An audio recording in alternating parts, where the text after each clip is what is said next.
That's right. Without further ado, let's get into this.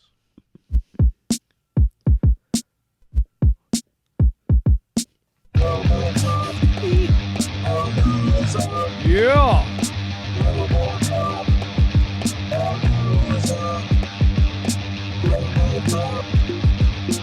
love the cowbell. You want to know why the cowbell's there? Because I fucking said so. Wow. I did not expect you to go that violent. And Violent? Yeah, that was very violent. What? Yeah. Talking about butt I just stuff. said because I fucking said so.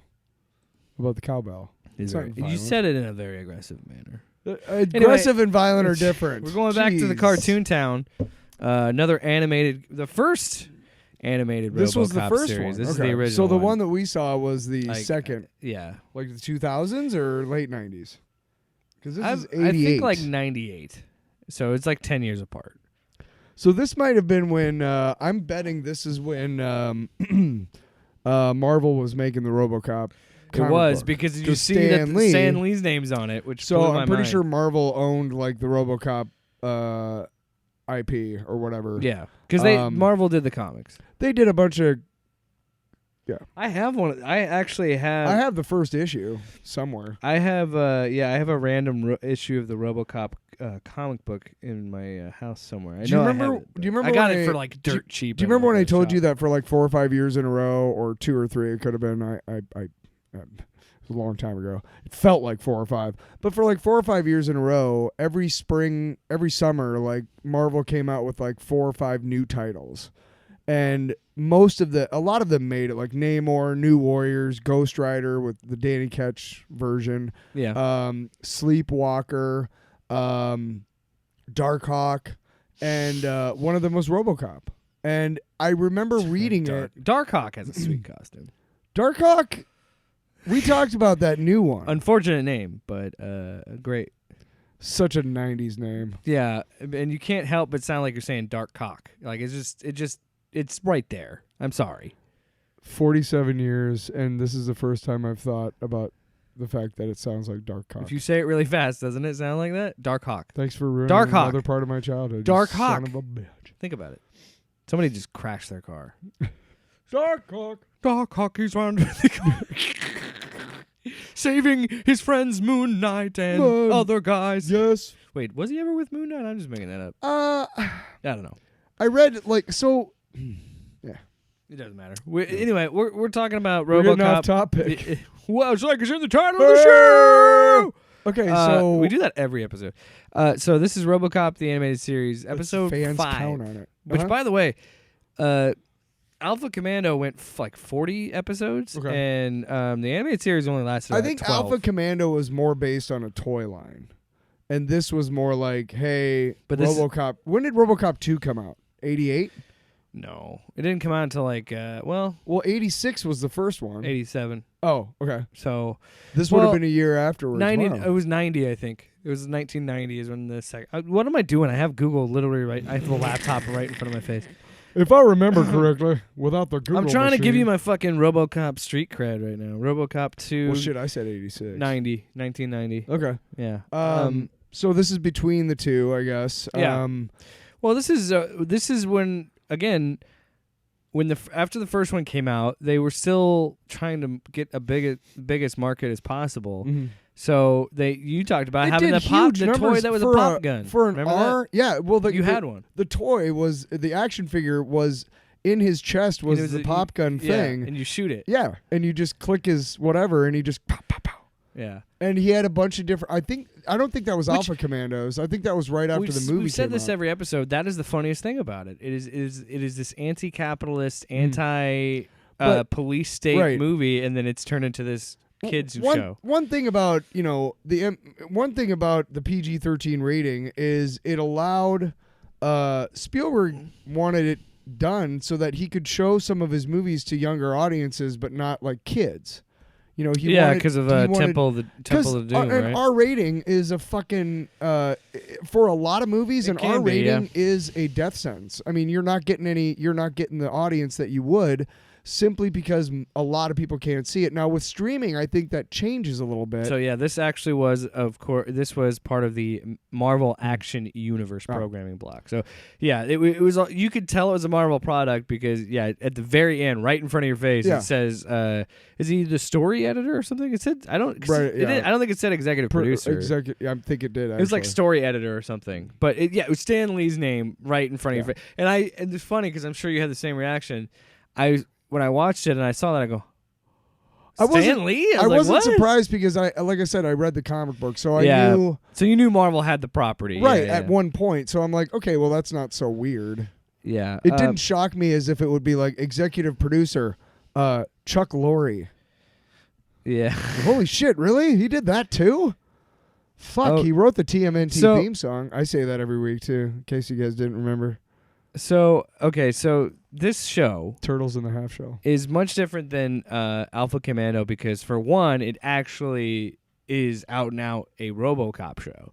Whereas we came to the conclusion, there's no evidence of this, but we have come to the conclusion that show that we watched last week was it's like in this episode. I don't know if she's alive or dead, but yeah, that was we'll get Jesus. There. Yeah, but you know what I mean. Should we pizza? Whereas that show, a show that came out in 1988, that was only 12 episodes, which is the point that I didn't get to earlier. Alpha Commando did 40. This one only did 12.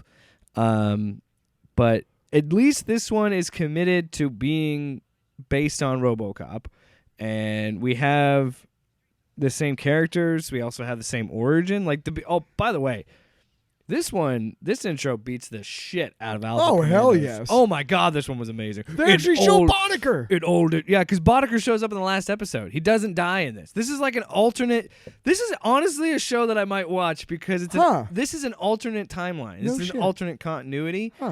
It's where it's like keeps parts of the movie, but then it also does different things. So Boddicker shows up in the last episode, and I'm like, shit, maybe we can. We might have to do another RoboCopalooza on this series. I don't know. Because this one I actually don't hate. This one wasn't bad. Well, okay, so Saban. I mean, it was bad. Saban was and Saban? Sunbow were two big animation companies in the 80s, and I think it shows in this that the animation is a lot better. I mean, that's not saying much, but it is better, and there's less comedic effect. Although the storyline is shit, it's a shit story. So this ran, this ran October 1st to December 17th, 1988, which was the run, 12 episodes. But yeah, this episode, I picked this one because just the name of the villains was Hedgecock, and I'm like, well, we have to talk about an episode with Hedgecock. But real quick, here's the. And he looks like here is the description of episode 12. Okay. The final episode. A dangerous microcircuit amulet turns up on the black market. RoboCop discovers that the leader of the gang is Clarence Boddicker, the man responsible for Alex Murphy's death. This episode also features Ace Jackson, Wheels Wilson, and Birdman Barnes, the three members of RoboCop's Ultra Police team. See, that's toys. That's why I think that was based on. I mean, I know they made toys for this cartoon. Every you don't cartoon have had names toys. and characters like that if you don't have every cartoon had everybody toys. has a team. Look, they cracked the formula in the 80s. Look, we have a half hour commercial for toys, masquerading as a cartoon with plot and shit. So anyway, this episode is called "The Man in the Iron Suit." So this episode is based around this cop, Lieutenant Hedgecock, who is trying to be the hot shit cop on the force. Mm-hmm. And the first scene we see with him, he's in the training exercise. He's like, pump it up to max difficulty. Yeah. Like he clearly talks. And then he puts like, his glasses on. Then he puts the safety goggles on, and he does it does it a great time. I thought they were his glasses. Tyler, he does a great time. He does, and he's thinking what I'm thinking. It's like 139. He's like, we're like, he broke the record on the course. We're sitting here and we're thinking, well, of course he is. We know how RoboCop moves at level 10. That cop at level 10. That cop is not as agile. He's a slow moving robot. He could beat him. Right. Then what do we know? Fucking RoboCop aces it. 107 raises you. 134, 107. He'll never get over that wall. Also, I love when they do this in cartoons and just shows in general. Is when ever there's a big moment. And they're like, yeah, he totally fucking crushed his store. You know what I want to see is afterwards when the guy who runs the training facility, who's in charge of it, comes out and looks and sees that just to show up a fucking whiny cop, RoboCop destroyed my training thing. Just destroyed it. Destroyed it. I mean, I got to shut down the training facility now for a couple of months. Nobody's ever going to top this robot. No, but I got to rebuild that brick wall for the regular cops, and I got to. That part I got to change. Where he says that entire like slam bang thing ruined. You got to get a brand new hydraulic system. Nobody can go over the wall. Brand new rods. And I forgot about that. The part where that's what I want to see is the part administrator getting all be like, what the fuck? Hedgecock is like, yeah, you're not gonna get over that wall, and he just fucking walks through it. You were saying, smartass? Yeah. And that's another thing. Like you said, I'll give it credit. He's a true villain because he sexually harasses Lewis. The episode. That's not what I was saying. What I was going to say was this one is much more like RoboCop's character too. Very especially and look. Terse. He's terse. It's cheesy, but I like the resolution in this episode because he actually has a terrifying, like, it's not scary, obviously, but he does have a presence at the end when he's ripping the armor off of him. Like, at least the show did a good, this is how it ruins it because it's a kid's show.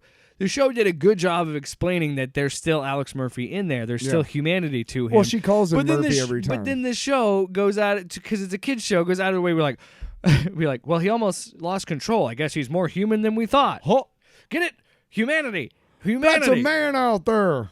But again, it's for how could you be so callous? I understand it's for kids, but I feel like too much of this show is really trying to convey the message to the kids, where I think a lot of kids could probably pick up on it. Like the characters just, they don't even talk. The characters don't really talk. They just say obvious things. Like they don't really have conversations. Yeah. And I understand. Again, it's a kids show. You don't have to necessarily have the strongest dialogue. And I like that the head of OCP was basically a shit. What? Hold on. Time out. I'm sorry. No, keep talking. I'll tell you in a second. Go ahead. Sorry. No, something caught my eye on the page, and I was like, what the fuck? And I want to talk about it, but I want you to finish your thought. So, no, the head of OCP was kind of a dick. Oh, the old man was like the perfect. movie? Yeah, perfect. No, dude, the third act of this episode is very in line with RoboCop because except for I can't tell if she's dead or not. He can't. She's either dying or dead. We'll get there. But I agree with you. I agree with you because the whole competition is built on the old man wants a better product. Like, that is very spot on to RoboCop, which is good points to them. Whichever one profits the most. Sorry, I picked the wrong episode, dude. We should have picked the episode before this called The Brotherhood. RoboCop meets a Ku Klux Klan-like high-tech criminal gang who calls themselves the Brotherhood. Their goal is to destroy all robots and cyborgs in old Detroit with high-tech ball that causes errors in robots and cybernetic programming. There's like a genocidal racist group. Shit, we picked the wrong. We might have to watch more episodes of this show. Well, we do have the sounder. What? We do have the sounder for any time we want. That's true. But sorry, that caught my eye. But no, that's very in line with it. But the fight. So Hedgecock, I want to talk about him as a character. Because he's kind of one-dimensional. He's a great villain for a kid's show. Yeah. He's a great villain for a cartoon. But his motivations also make sense in a way because he keeps getting shown up by this cybernetic cop, but he's also a douchebag. So him. I mean, no, like literally at one point. First of all, okay, it's glass doors, so how can you not see that somebody's coming through the other way and get that close and so you're a douchebag there. And then she's like, "Oh, I'm really, really sorry. I didn't even see you." And he's like, "Oh, no worries. I won't report you as long as you step out with me tonight." And it's just like, ew.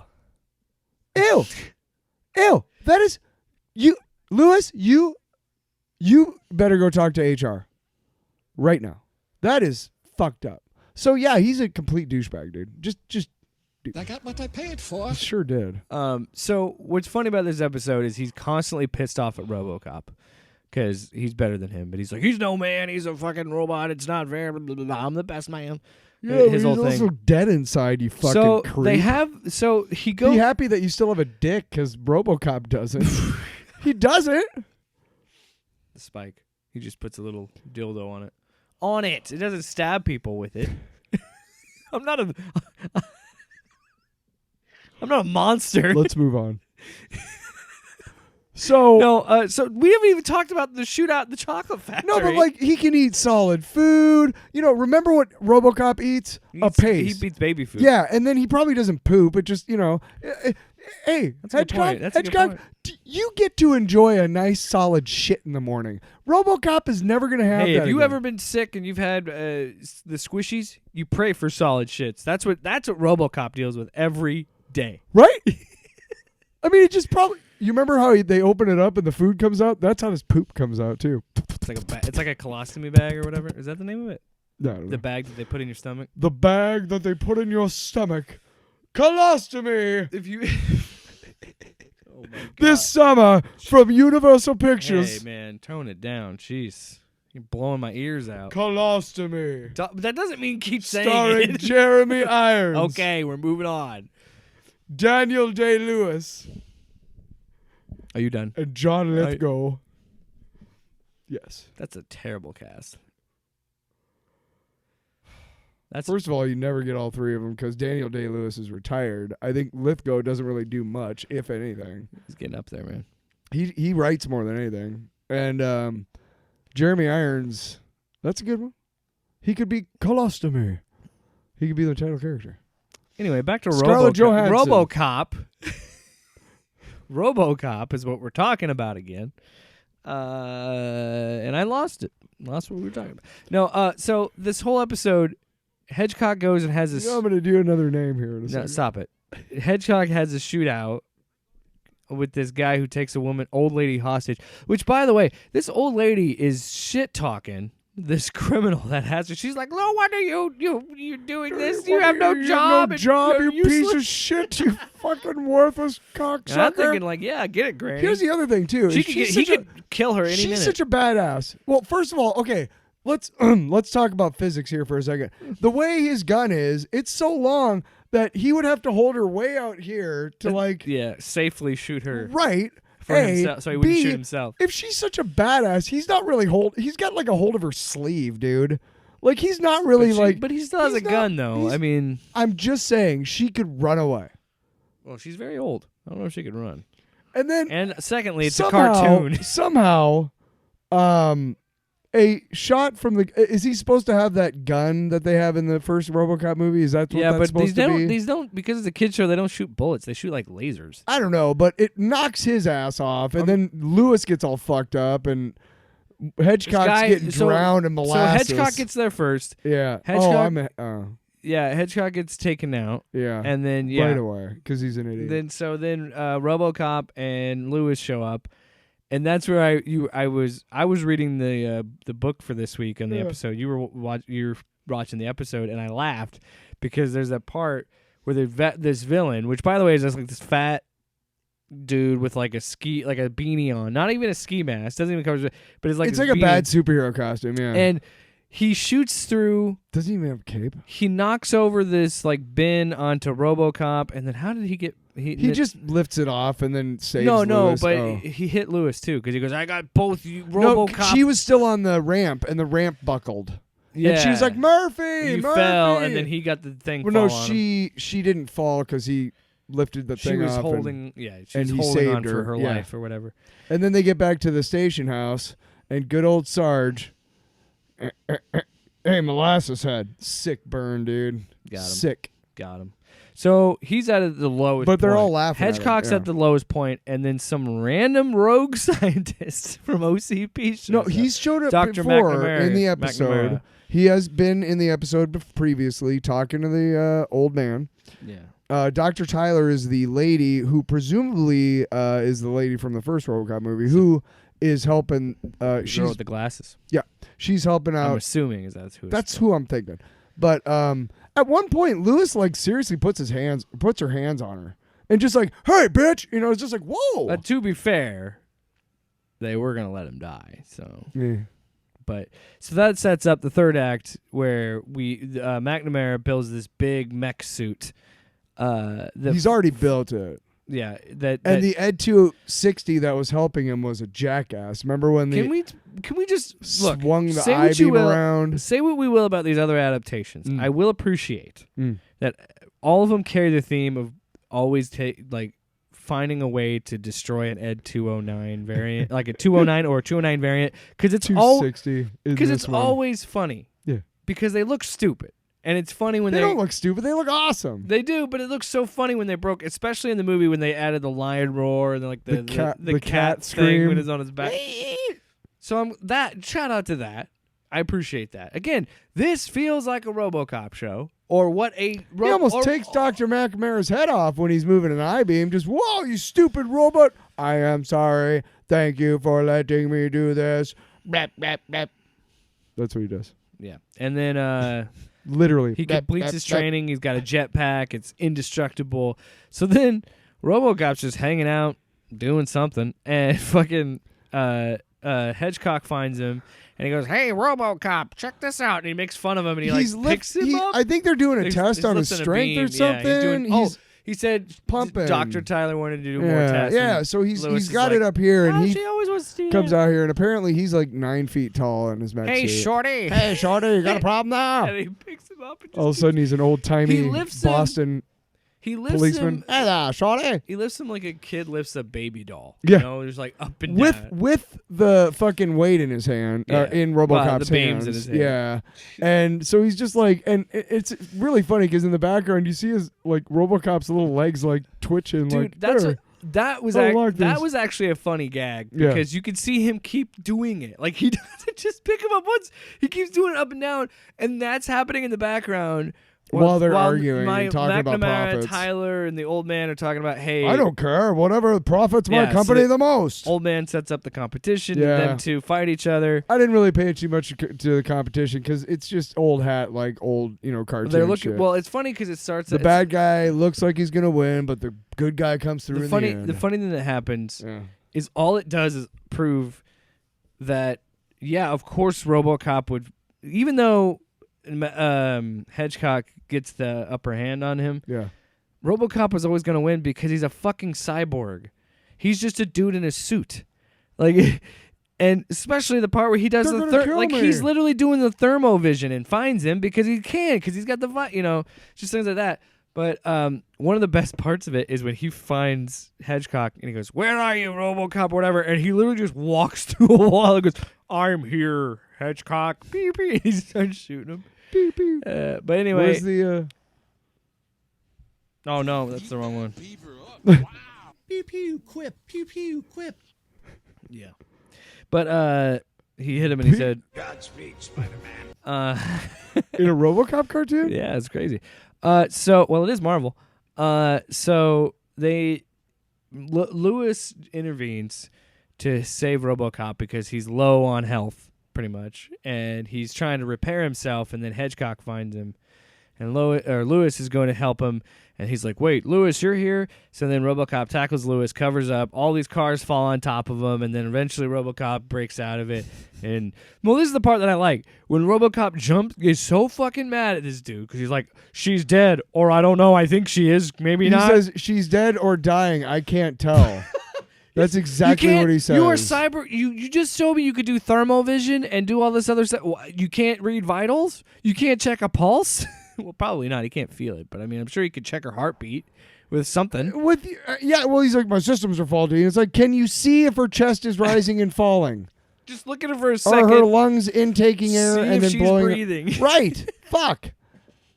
So, no, not even that, Tyler. No nerves in your fingers. You're right. You can just feel. He doesn't even breath. need to read her heart. He just needs his visor to just zoom in on her mouth and see if she's breathing. But anyway, he's pissed. That's where we see RoboCop kind of lose it and is like actually pretty cool. I like that, where he like takes him down, rips off the arms, rips him out of the. Again, another point for the show on editing, just for me being an audio nerd, to have him hear his. Did you hear the audio change when he ripped the top part off of it? Mm. Like it's muffled and then it's actually him talking. I was like, that's a cool little touch. So then, it ends. They arrest Hedgecock Because he's a dick. for attempted For murder, being a dick. trying to kill a police officer. Another cop. 2 other cops, by the way. Even RoboCop is if still... it can get murky on like if RoboCop is considered a human or not in the eyes of the Lewis law. is. Lewis is. That's at least one count of attempting to kill a police officer. So honestly, this was a lot better than Alpha Commando. I will say that. Yeah. Actually wasn't terrible. It's still like, again, a cartoon from the 80s. It's very predictable. It's very by the numbers, but I enjoyed it. Yeah. So, yeah, that is another edition of RoboCopalooza. Thank you for your cooperation. Good night.